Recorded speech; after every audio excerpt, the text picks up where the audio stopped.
Bonjour, je suis le docteur Gilbert Boujaoudé, médecin sexologue.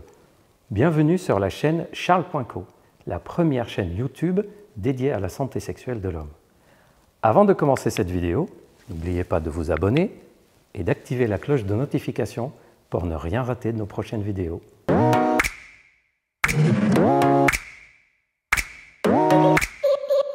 Pourquoi c'est difficile de se prononcer scientifiquement sur les aphrodisiaques et les produits naturels? Parce qu'on a très peu d'études qui ont été réalisées dessus, et pour cause, il y a des obstacles à ces études. Premièrement, dans un fruit ou un autre produit naturel, il y a plusieurs molécules à l'intérieur, et c'est difficile de savoir quelles molécules il faut isoler pour l'étudier. La deuxième raison, c'est que ce sont des plantes et des produits naturels, donc d'une saison à une autre, d'une récolte à une autre, d'une façon de faire pousser les produits à une autre, on risque de ne pas avoir la même composition chimique d'une année à une autre. Et la troisième raison, c'est que deviner et savoir quelle quantité il faut utiliser n'est pas si simple que ça. Quand on fait une recherche sur une molécule chimique, on peut partir d'une petite dose et augmenter progressivement. Sauf que pour les plantes, on ne sait jamais jusqu'où on peut aller et quelle dose il faut utiliser. Et si ça se trouve, il y a des plantes et des produits qui seraient efficaces, mais on ne le sait pas parce que ça n'a pas été testé. Je vais vous donner un exemple qui illustre bien cette difficulté. Je vais parler des oignons blancs.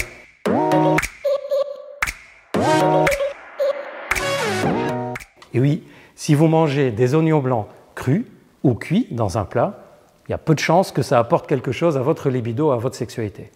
En revanche, si vous buvez du jus d'oignon frais, une demi-heure à une heure avant un rapport sexuel, vous allez sentir votre libido amélioré, que vous soyez homme ou femme, vous allez sentir la capacité de plaisir et d'orgasme améliorée.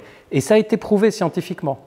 Sauf que pour que ça marche, il faudrait boire 1 litre à 1,5 litre de jus d'oignon frais une demi-heure à une heure avant les rapports sexuels. Je vous laisse imaginer les conséquences. Un autre exemple aussi qui illustre cette difficulté, les pastèques.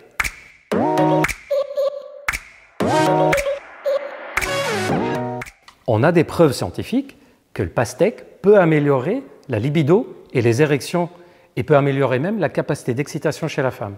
Sauf que pour avoir des quantités suffisantes, il faudrait manger pratiquement 2 pastèques par jour. Vous risquez de passer plus de temps aux toilettes qu'à faire l'amour.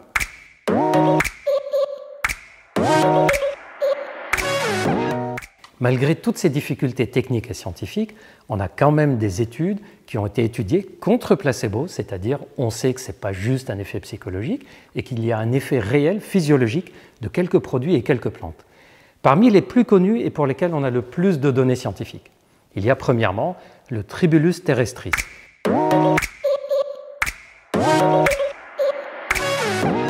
C'est une plante qui est connue depuis très longtemps. Elle est aussi connue dans le milieu des personnes qui font du sport pour booster les performances sportives ou pour relancer les sécrétions de testostérone. Figurez-vous que cette plante peut faire un effet proche d'une hormone qu'on a déjà dans notre corps, qu'on appelle l'hormone luteinisante, LH. Et donc, quand on prend cette plante, c'est comme si on donnait l'ordre aux ovaires et aux testicules de sécréter plus d'hormones sexuelles. Et donc, on a un impact sur la libido et sur la fonction sexuelle de façon globale. Deuxième plante pour laquelle on a des études scientifiques, c'est le fenugrec.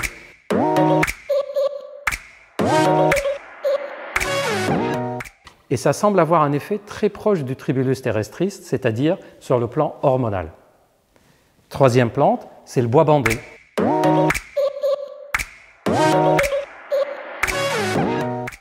On a longtemps cru que c'était un effet placebo. On pensait que c'était juste des croyances qui faisaient que ça s'améliorait. Jusqu'à ce qu'on ait eu quelques études qui ont montré que non, quand on prenait le bois bandé quelques heures avant un rapport sexuel, il y avait une amélioration des sensations de plaisir et il y avait une amélioration de ce qu'on pourrait appeler performance sexuelle. C'est un mot qu'on n'aime pas en tant que sexologue, mais que les hommes et les femmes ressentent comme tel. Quatrième plante, le damiana.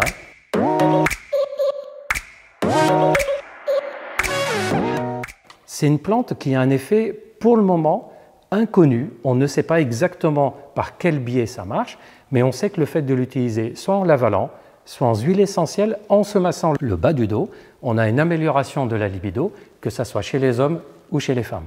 Cinquième plante, la yohimbine.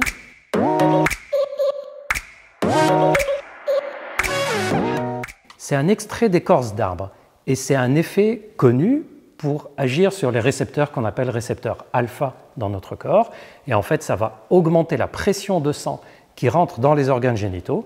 Et vous savez que plus on a du sang qui rentre dans les organes génitaux, plus on a une congestion des organes génitaux, plus on a des sensations, on va avoir une meilleure érection et le clitoris peut fonctionner mieux. Mais attention, si ça améliore cette fonction sexuelle, il a aussi d'autres effets, cet extrait d'écorce d'arbre. Il peut par exemple donner des poussées de tension, accélérer le rythme cardiaque, il peut aussi donner des sensations de tremblement ou de vertige. Et c'est pour ça qu'on ne peut le donner aujourd'hui que sur prescription et sur ordonnance médicale. D'ailleurs, à ce niveau, j'aimerais attirer votre attention sur un point très important. J'entends souvent des personnes dire « c'est un produit naturel, ça ne peut pas faire du mal ». C'est faux. Un produit naturel, s'il a un véritable effet, c'est-à-dire s'il peut vraiment vous aider, c'est qu'il a des effets dans le corps. Et s'il a des effets dans le corps, c'est qu'il peut avoir des effets indésirables. Et on n'utilise jamais un produit aphrodisiaque comme ça, sans se renseigner, sans demander l'avis de quelqu'un qui s'y connaît ou de demander à un médecin. D'ailleurs, il y a certaines plantes qu'on ne peut pas prendre en même temps que des traitements contre le diabète, par exemple, ou des traitements contre la tension. Certaines plantes ne peuvent pas être prises avec la contraception hormonale, avec des traitements pour la thyroïde, avec des traitements pour la maladie de Parkinson. Donc les plantes ne sont pas quelque chose qui est inoffensif, et il faut retenir une notion importante, si un produit a des chances d'être efficace, c'est qu'il peut aussi avoir des effets secondaires. On n'achète pas des produits sans savoir ce qu'on achète, on se renseigne, on demande à des gens qui s'y connaissent et on demande un avis médical. Il y a aussi une autre raison pour laquelle je vous conseille fortement de demander un avis à un spécialiste ou à un médecin avant d'utiliser des aphrodisiaques, même s'ils sont naturels.